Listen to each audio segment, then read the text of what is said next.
ಎಲ್ಲರಿಗೂ ನಮಸ್ಕಾರ. ನಾನಿವತ್ತು ಎಗ್ ಮಸಾಲ ಮಾಡ್ತಾಯಿದ್ದೀನಿ. ಮಾಡುವ ವಿಧಾನ, ನಾನಿಲ್ಲಿ 4 ಮೊಟ್ಟೆ ತೊಗೊಂಡಿದ್ದೀನಿ. ಮೊಟ್ಟೆ ತೊಗೊಂಡು ಇಲ್ಲಿ 4 ಸೈಡನ್ನ ಕಟ್ ಮಾಡ್ಕೊತಾ ಇದ್ದೀನಿ. ಏಕೆಂದರೆ ನೀಟಾಗಿ ಮಸಾಲ ಎಲ್ಲ ಅದಕ್ಕೆ ಹಿಡಿಬೇಕಲ್ಲ, ಹಾಗಾಗಿ 4 ಸೈಡು ನಾನು ಕಟ್ ಮಾಡ್ಕೊತಾ ಇದ್ದೀನಿ. ಇದಾದಮೇಲೆ ಒಂದು ಪ್ಯಾನ್ ಇಟ್ಕೊಂಡು ಪ್ಯಾನ್ಗೆ ಎಣ್ಣೆ ಹಾಕೋತಾ ಇದ್ದೀನಿ. ಒಂದು 2 to 3 table spoon of oil ಹಾಕ್ಕೊಂಡ್ರೆ ಸಾಕು. ಈಗ ಇದಕ್ಕೆ ನಾವು ಕಟ್ ಮಾಡ್ಕೊಂಡಿರೋ ಮೊಟ್ಟೆನ ಹಾಕೋತಾ ಇದ್ದೀನಿ. ಒಂದು ಸ್ವಲ್ಪ ಆಯಿಲ್ ಬಿಸಿ ಆದಮೇಲೆ ಮೊಟ್ಟೆ ಹಾಕೋಬೇಕು. ಇದಾದಮೇಲೆ ನಾನು ಒಂದು ಸ್ವಲ್ಪ ಉಪ್ಪು ಹಾಕೋತಾ ಇದ್ದೀನಿ.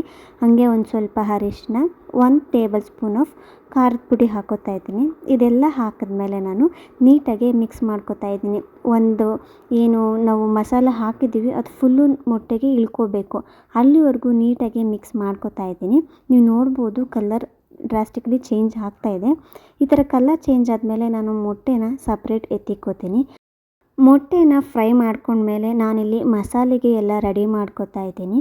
ಒಂದು ಮಿಕ್ಸಿ ಜಾರಿಗೆ ನಾನು ಒಂದು 4 ಪೀಸ್ ಗೋಡಂಬಿನ ಹಾಕೋತಾ ಇದ್ದೀನಿ. ಗೋಡಂಬಿ ಕಂಪ್ಲೀಟ್ಲಿ ಆಪ್ಷನಲ್. ಇದಾದಮೇಲೆ ಒಂದು ಸ್ವಲ್ಪ ಕಡಲೆ ಹಾಕೋತಾ ಇದ್ದೀನಿ, 2 ಲವಂಗ, ಒಂದು ಸ್ವಲ್ಪ ಚಕ್ಕೆ, ಹಂಗೆ ಒಂದು ಏಲಕ್ಕಿನ ಹಾಕೋತಾ ಇದ್ದೀನಿ. ಇದ್ರ ಜೊತೆಗೆ ಒಂದು ಸ್ವಲ್ಪ ಕಾಯಿ ತುರಿನೂ ಹಾಕ್ಕೊಂಡು ನಾನು ಫುಲ್ ನೀಟಾಗಿ ಬ್ಲೆಂಡ್ ಮಾಡ್ಕೋತಾ ಇದ್ದೀನಿ. ಇವಾಗ ಕಂಪ್ಲೀಟ್ಲಿ ನಾನು ಹಾಕ್ಕೊಂಡು ಬ್ಲೆಂಡ್ ಮಾಡ್ಕೊಂಡಿದ್ದೀನಿ.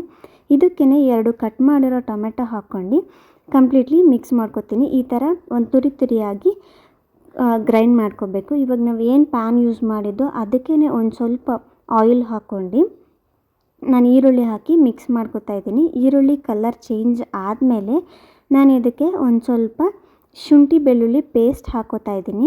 ನೀವು ನೋಡ್ಬೋದು ಶುಂಠಿ ಬೆಳ್ಳುಳ್ಳಿ ಪೇಸ್ಟ್ ಹಾಕ್ಕೊಂಡು ಅದರದ್ದೇನು ಹಸಿ ವಾಸನೆ ಇರುತ್ತೆ ಅದು ಹೋಗೋವರೆಗೂ ನೀಟಾಗಿ ಕಂಪ್ಲೀಟ್ಲಿ ಮಿಕ್ಸ್ ಮಾಡ್ಕೋತಾ ಇದ್ದೀನಿ.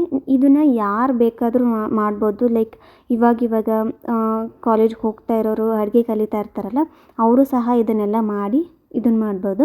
ಇದಕ್ಕೇ ನಾನು ಒಂದು ಸ್ವಲ್ಪ 1 ಟೇಬಲ್ ಸ್ಪೂನ್ ಧನಿಯಾ ಪುಡಿ, 2 ಟೇಬಲ್ ಸ್ಪೂನ್ ಖಾರದ ಪುಡಿ ಮತ್ತು ಒಂದು ಸ್ವಲ್ಪ ಅರಿಶಿನ, ಮತ್ತು 1 ಟೇಬಲ್ ಸ್ಪೂನ್ ಆಗೋಷ್ಟು ಮೊಟ್ಟೆ ಮಸಾಲ ಹಾಕಿ ನೀರು ಹಾಕಿ ನಾನಿಲ್ಲಿ ಮಿಕ್ಸ್ ಮಾಡ್ಕೋತಾ ಇದ್ದೀನಿ. ತುಂಬ ಈಸಿ ಇದೆ, ಯಾರು ಬೇಕಾದರೂ ಮಾಡ್ಬೋದು. ಒಂದ್ಸಲ ಟ್ರೈ ಮಾಡಿ. ನೀವು ಟ್ರೈ ಮಾಡಿದ್ಮೇಲೆ ಕಮೆಂಟ್ ಸೆಕ್ಷನಲ್ಲಿ ಹೆಂಗಿತ್ತು ಅಂತ ಹೇಳಿ. 10 ಮಿನಿಟ್ಸ್ ಲಿಡ್ನ ಕ್ಲೋಸ್ ಮಾಡಿ ಮತ್ತೆ ಓಪನ್ ಮಾಡಿದೆ. ನೋಡ್ಬೋದು ಎಣ್ಣೆ ಎಲ್ಲ ಹೆಂಗೆ ಬಿಟ್ಕೊಂಡಿದೆ ಅಂತ. ಈ ಥರ ಬಿಟ್ಕೊಂಡ್ಮೇಲೆ ಒಂದ್ಸಲ ಕಂಪ್ಲೀಟ್ಲಿ ಮಿಕ್ಸ್ ಮಾಡ್ಕೊಂಡು ನಾವೇನು ರುಬ್ಬಿಟ್ಕೊಂಡಿದ್ದು ಮಸಾಲನ ಆ ಮಸಾಲ ಹಾಕೋತಾ ಇದ್ದೀನಿ. ಮಸಾಲ ಹಾಕ್ಕೊಂಡು ಒಂದು ಸ್ವಲ್ಪ ನೀರು ಹಾಕ್ಕೊಂಡು ಮಿಕ್ಸ್ ಮಾಡ್ಕೋತಾ ಇದ್ದೀನಿ ನಾನಿಲ್ಲಿ. ಇದೆಲ್ಲ ನೀಟಾಗಿ ಮಿಕ್ಸ್ ಆದಮೇಲೆ ನಾವೇನು ಫ್ರೈ ಮಾಡಿ ಮೊಟ್ಟೆ ಇಟ್ಕೊಂಡಿದ್ವೋ ಆ ಮೊಟ್ಟೆನ ಹಾಕೋತಾ ಇದ್ದೀವಿ.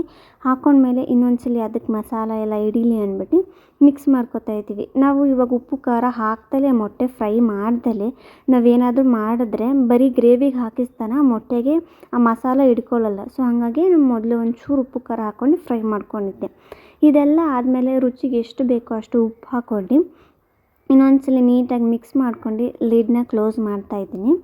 ಇಷ್ಟನ್ನು ಮಾಡಿದ್ರೆ ಸಾಕು, ಗ್ರೇವಿ ಕಂಪ್ಲೀಟ್ ಆಗುತ್ತೆ. 10 ಮಿನಿಟ್ಸ್ ಫ್ರೈ ಮಾಡಾದ್ಮೇಲೆ ಹಾಕ್ಕೊಂಡು ತಿಂದರೆ ಚಪಾತಿ, ರೈಸ್ ಏನು ಹಾಕ್ಕೊಂಡು ತಿಂದರೂ ತುಂಬ ಚೆನ್ನಾಗಿರುತ್ತೆ. ಒಂದ್ಸಲ ಟ್ರೈ ಮಾಡಿ ನೋಡಿ. Thank you for watching.